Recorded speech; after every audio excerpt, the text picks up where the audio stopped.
Bonjour Michel Elie. Bonjour Christian. Bien, alors nous vous recevons aujourd'hui à la même église, donc, Saint-Christophe, pour une raison bien simple, c'est que vous êtes la présidente de l'association Oui, j'ai ce lourd fardeau et de plaisir la restauration. de toute l'église, parce que vous avez beaucoup parlé du retable, mais il y a eu aussi l'électricité, parce qu'il y avait juste un petit spot qui éclairait toute l'église, donc elle a été électrifiée. Les murs ont été refaits, ces fenêtres que vous avez à côté, mais il y avait une tôle à la place. Donc on a fait appel aux artisans du coin, à une superbe école qui est l'école des arts et métiers d'Albi, qui est venue nous refaire les murs. Les peintures ont été refaites et bien sûr le retable que vous a expliqué Paco. Voilà. Alors pour ce faire, il a fallu du temps.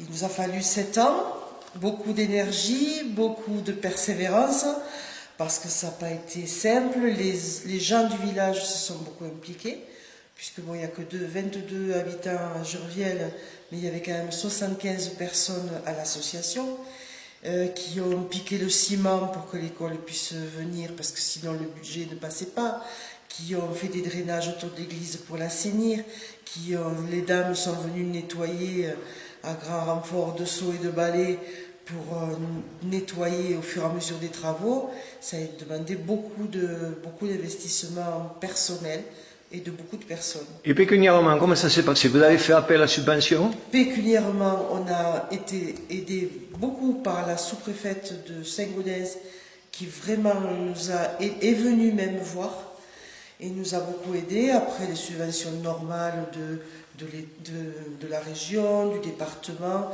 on a eu beaucoup de mécénats, de gens qui étaient nés à Jurviel ou avaient de la famille qui était née à Jurviel, qu'on a sollicité et qui se sont impliqués financièrement, et on est arrivé à boucler un budget qui était quand même conséquent, puisqu'on est arrivé à presque 160 000 euros en tout, entre la démolition, le démontage, refaire tous les stucs. Enfin, ça a demandé beaucoup de temps et d'argent.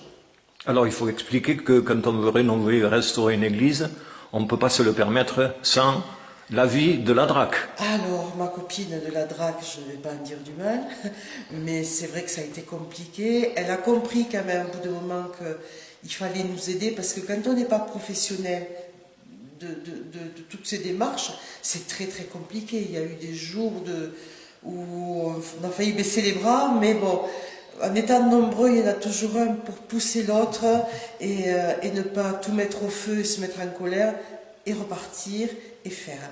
Et durant 7 ans?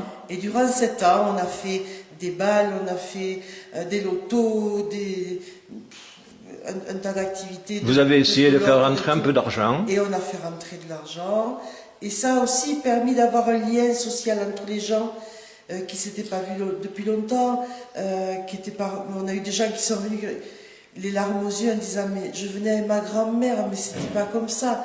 Voilà. Et ça fait du bien, ça motive. Alors aujourd'hui, donc, vous vous êtes soufflé quelque peu. Oui. Et vous avez l'intention, donc, d'inaugurer. On a l'intention de faire une jolie petite fête le 16 juillet pour inaugurer tout ça, que les gens aient le plaisir de voir maintenant tout fini. Alors, est-ce que vous avez mis en place déjà un peu cette organisation au niveau festif? Au niveau festif, déjà la première manifestation qu'on a faite, c'était une animation musicale. Les fils de Luchon, Arédaï et Esquiri étaient venus, et une chorale dont je fais partie, à côté de Muret, étaient venus chanter pour lever les premiers fonds. Donc tous ces gens-là sont invités, je pense, vont venir, on aura le plaisir de chanter un petit peu. On fait un apéritif festif. Peut-être que le soir, on fera un repas partagé, parce qu'on aura du mal à se séparer, je pense. Certainement. Voilà, certainement. Mais bon, ça reste quand même quelque chose de convivial et léger. On n'a pas du tout l'intention d'avoir quelque chose de guindé ou de strict. Bien. Au-delà de la publicité qui sera faite autour, est-ce que vous pouvez me rappeler une dernière fois la date? Alors, c'est le samedi 16 juillet. C'est quand même une église, donc à 10h, il y aura une messe. 10h messe. À 10h, il y a une messe. Dite par l'abbé? Oui, par l'abbé de Luchon.